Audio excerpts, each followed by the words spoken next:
Данный видеоролик не преследует цели задеть или оскорбить чьи-либо чувства. Ролик был создан исключительно в образовательных и познавательных целях. Берегите себя. Почему на митингах в оккупированной Ингушетии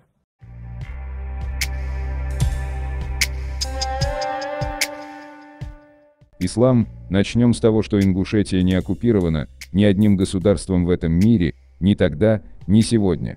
Ингушетия как была, так и остается добровольной волей народа в подданстве у России.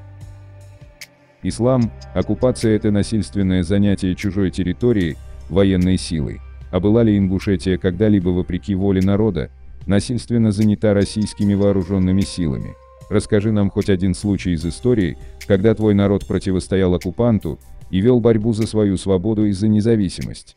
Зачем ты, сидя на такую большую аудиторию, и нагло врешь своим слушателям?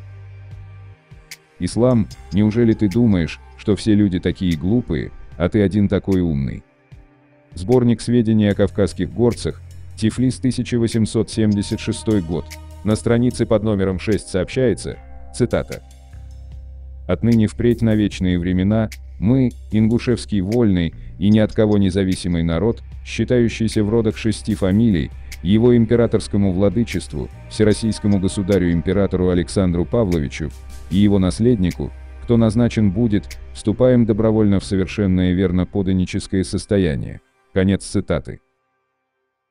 Ислам – это акт присяги твоего народа от 1770 года.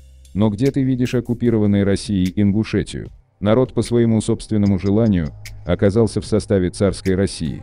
Это не тот случай, где ты, сдавшийся в Европе под видом чеченцев, можешь кричать о оккупации ингушской территории, ставя их в один ряд с чеченцами, из-за того, что тебе так захотелось. Наоборот, с присягой царю, ингуши лишь приобрели себе земли соседей.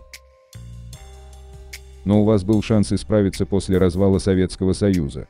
Но и тут вы умудрились на добровольной основе присягнуть оккупанту в кавычках, попутно кидая «салам маршал» Борису Николаевичу Ельцину.